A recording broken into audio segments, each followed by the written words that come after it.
Hello, everyone. My name is Aaron Chandler. I am in Government 614, and I'm going to do my final paper presentation.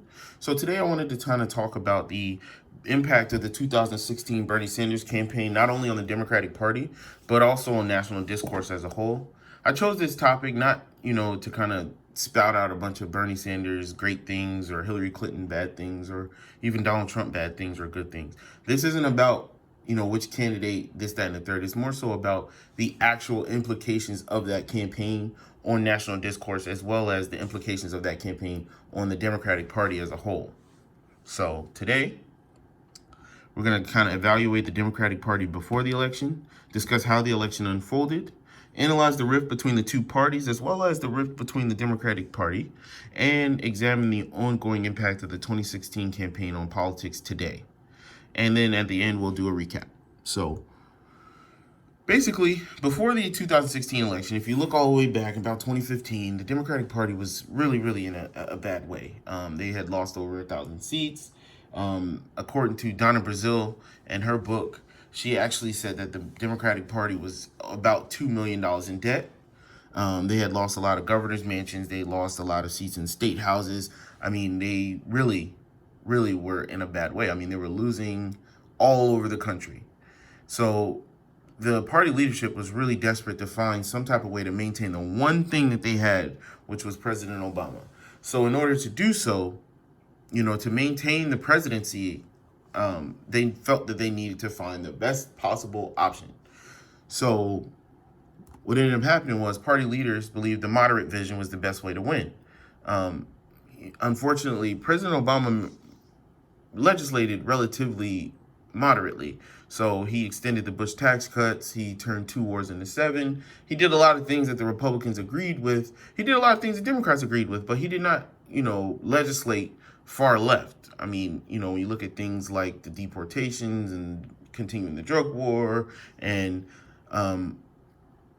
not moving towards single payer or even a public option, a lot of the policies that he had were relatively moderate. So he didn't campaign that way.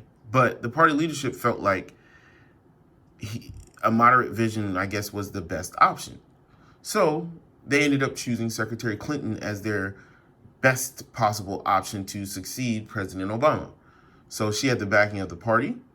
She had the backing of the financial interests on Wall Street, where she raised millions and millions of dollars in speaking fees and book fees and all types of things, where she raised a great deal of money. Actually, she raised more big money than President Trump in order to run her 2016 campaign.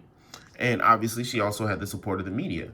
So when it all ended, we found out that Donna Brazile at CNN actually leaked the Clinton campaign questions to the town halls in order to help her better prepare during the primary against Bernie Sanders. So obviously she had every advantage possible to win that primary race. At the same time, you had another senator, Senator Bernard Sanders. He's in Vermont. He really was looking for a progressive challenger to challenge Secretary Clinton from the left. So it was actually widely reported that he actually asked Elizabeth Warren to run against her in 2015, and she said that she didn't want to. She said no. She said no, and he did quite a few interviews. And in my paper, I actually linked to some of the quotes that he said. Basically, a lot of people want to be president from when they're 10, 12 years old. That's not me. Bernie Sanders saw, a sense of duty to run for president. It was obviously something that he wrestled with and kind of didn't really want to do. But he really wanted to see universal programs, anti-corruption, and a middle-class focused campaign in order to take on the Hillary Clinton establishment. So once he realized nobody was going to do it, he went ahead and jumped in the race. So Senator Sanders was a unique candidate. He was pretty much the only candidate that stood a chance against the Clinton machine in the Democratic primary. And he took her on. So his campaign was totally different. Like I said before, Hillary Clinton raised a lot of money from big donors. I mean, millionaires and super PACs and billionaires. And Bernie was the first major presidential campaign to raise all of his money from small dollar donors. So he didn't have a super PAC. donating money on his behalf. He didn't take millions of dollars from billionaires.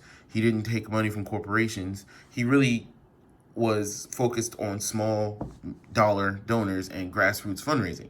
So in order to do that, in his mind, he felt as though that became his constituent, the middle class, not the rich and the elite.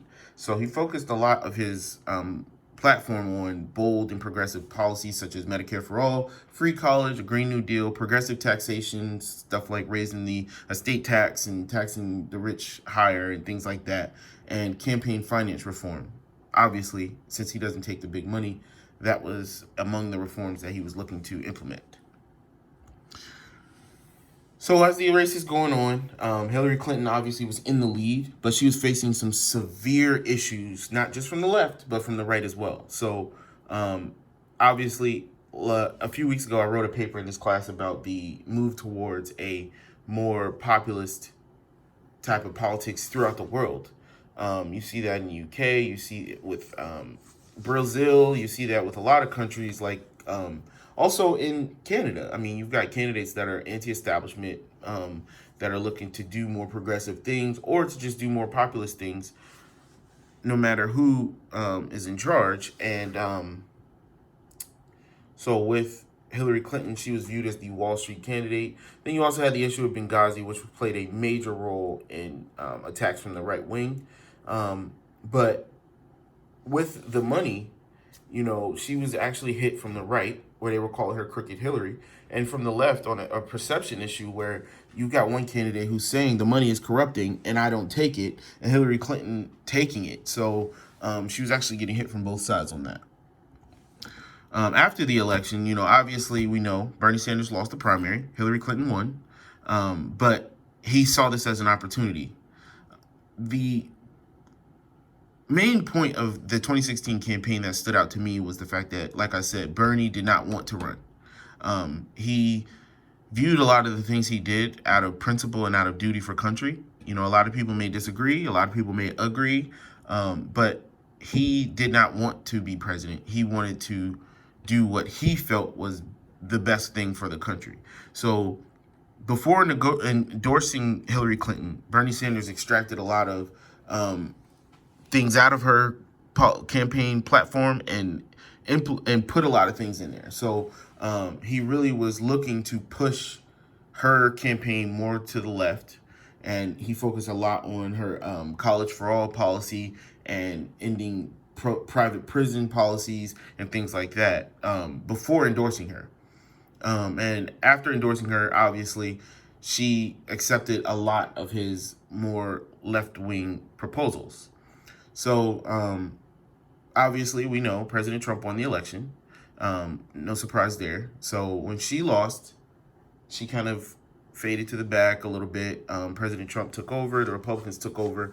But at the same time, a lot of what the 2016 election was about has continued. So obviously, you've got a lot of town halls on mainstream media and online from Bernie Sanders, where he talks to constituents about Medicare for all, about living wages, about the climate. We've also got the Stop Bezos Act, where Bernie Sanders actually got Amazon, Whole Foods, as well as Disney to agree to pay all their workers $15 an hour or get on a path to getting there in the next couple of years. And he's actually used the Stop Bezos Act to do so. And he's right now pushing Walmart and McDonald's to do the same. He's been striking with workers all over the country. The teachers strike in LA, the union strike in West Virginia recently. And then you've also got groups like Our Revolution and Justice Democrats who have pushed a lot of the Bernie Sanders style Democrats into public office, who've helped them get elected against all odds when it comes to the big money supporting the more establishment candidates.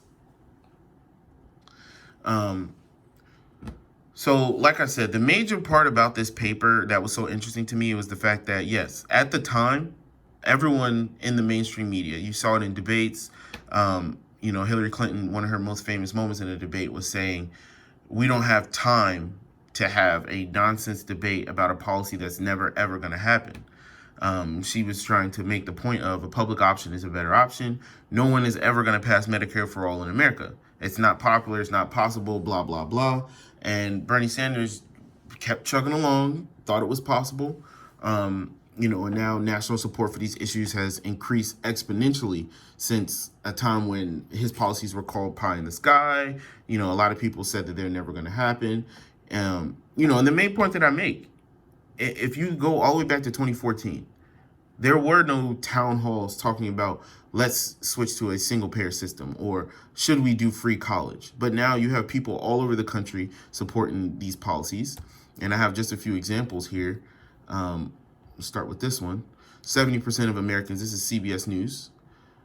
70% of Americans now support Medicare for all. And this is as a result from his campaign. At the time, the only person in the country pushing Medicare for all on a serious level in 2015 was Bernie Sanders. The best option we had, which was thwarted by the Democrats and the Republicans, was a public option, which didn't even go through. And here's another example.